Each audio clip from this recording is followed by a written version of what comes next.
الجلاد، ها هو ولاد الجلاد. اولا بعد مباراة المنتخب العماني، عندما تلقى البطاقة الحمراء، بعث لي هذه الرسالة. أتمنى أن تسمع، سأعيدها في المجلس لكن أتمنى أن تسمع. الحمد لله، أولا الحمد لله على خيره وعلى شره. الإنسان بالعكس يعني خص يكون مؤمن بالله سبحانه وتعالى. يمكن ما تسمع لكن خليني أعيدها أنا، ما عندي مشكل. الرياكشن الحمد لله جات في هذيك حمراء، ولكن انا كنقول لك واحد القضيه. خلي هذا الاوديو عندك ان شاء الله، احتفظ به. انا غادي نجيب هذا لاكوب ان شاء الله باذن الله.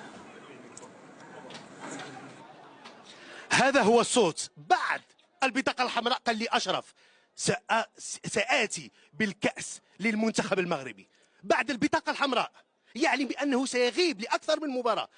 قال لي سآتي باللقب للمنتخب المغربي. جاوب. واش نقول لك اخويا اشرف، الحمد لله، ثقتي برب العالمين اولا، وثقتي بنفسي يعني هي اللي خلتني اني ارسل لك هذا الفويس، لانه اي لاعب مكاني لا اعتقد انه حيرسل زي هذا الفويس، لانه تطرد في المباراه وتتوقف مبارتين، فما اعتقد انه حيكون عندك يعني ثقه لكن الحمد لله يعني انا اعرف نفسي زين.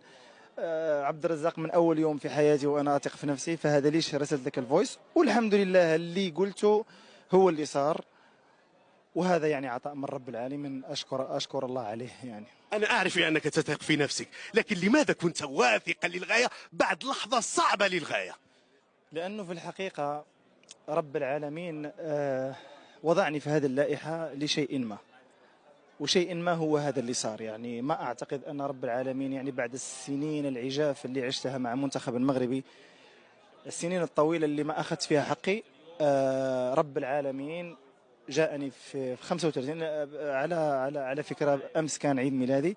ألف مبروك. الله يحفظك. ف 35 سنة رب العالمين جلبني إلى هذه الكأس من أجل أنه يهديها لي، والحمد لله يعني هذه ثقتي في رب العالمين. ألف مبروك. الصوت راح. راح الصوت. أهلا.